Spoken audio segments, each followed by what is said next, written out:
Alright, so continuing our 1.2 video, or not video, but lesson A, we're going to determine, we're doing our first example where we're going to determine if the square root is rational or irrational. So remember, a rational square root has, no, give me my pen, there it is. A rational square root has a perfect square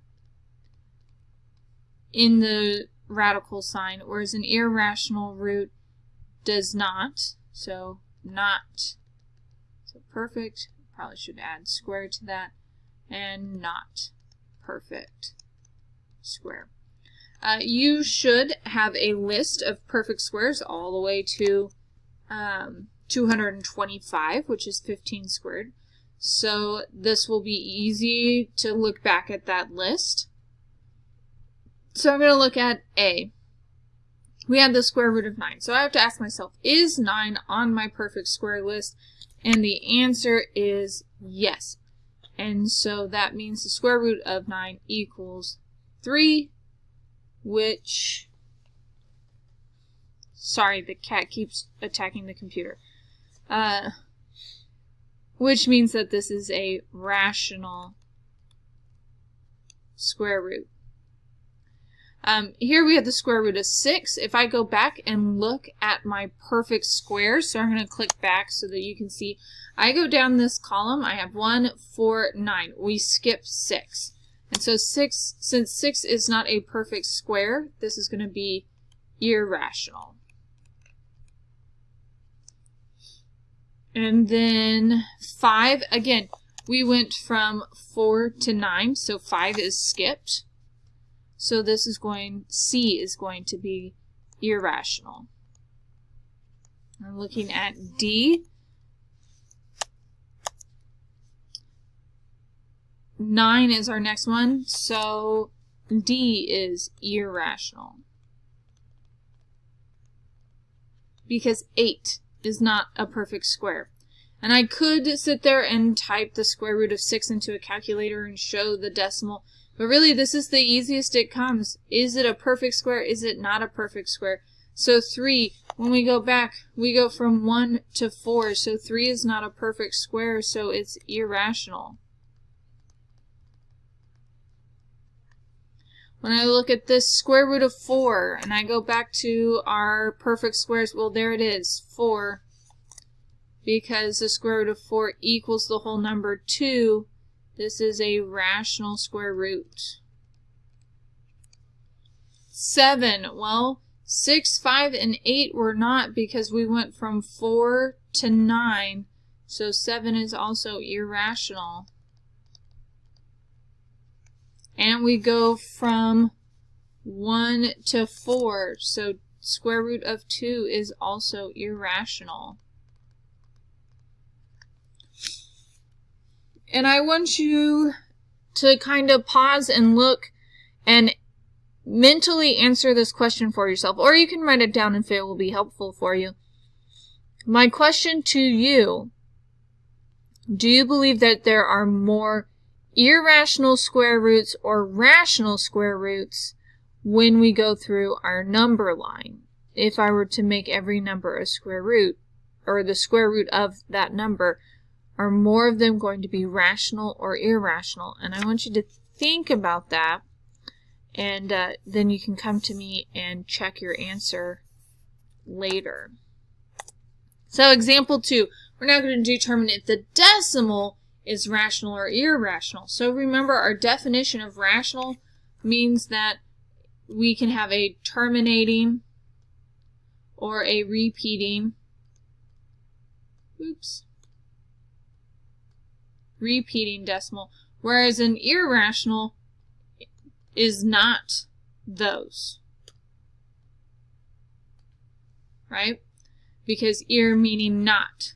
So I have to ask myself, does 2.125, is that a terminating or a repeating decimal? Well, it terminates. There's these dots means that our numbers keep going. Well, this one ended. So because it's terminating, this one is a rational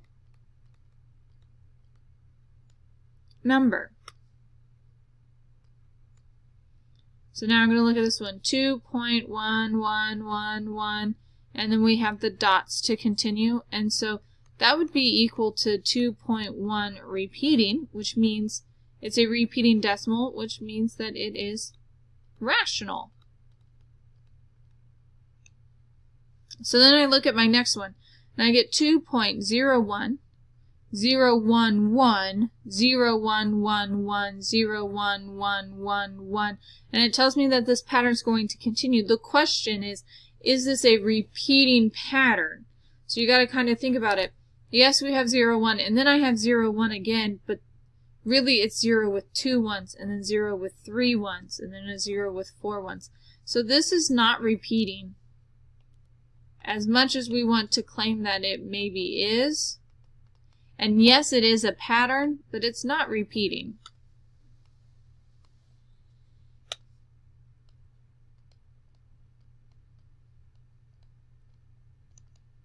And because it's not repeating, then that means that this is an irrational number. So now I'm going to look at this next one, 2.12341, 1, 2, 3, 4, and the dots tell us it's going on. So that would be equal to 2.1234 with the 1, 2, 3, and 4 repeating. And since that's a repeating decimal, we are rational. And now I'm going to look at this next one, 1.80333 with the dots continuing. So I could write this as 1.803 with the repeating bar over the 3.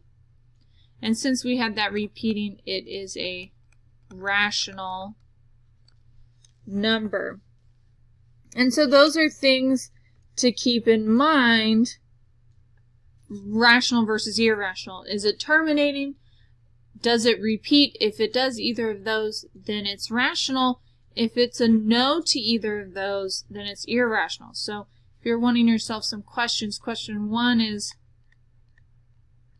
does it end?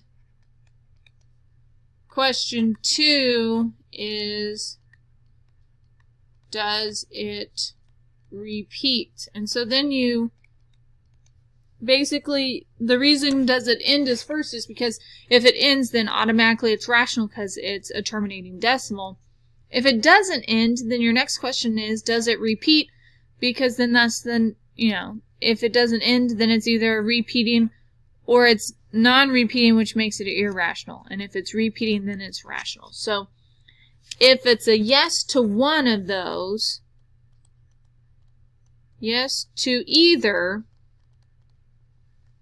it's rational. If it's a no to both,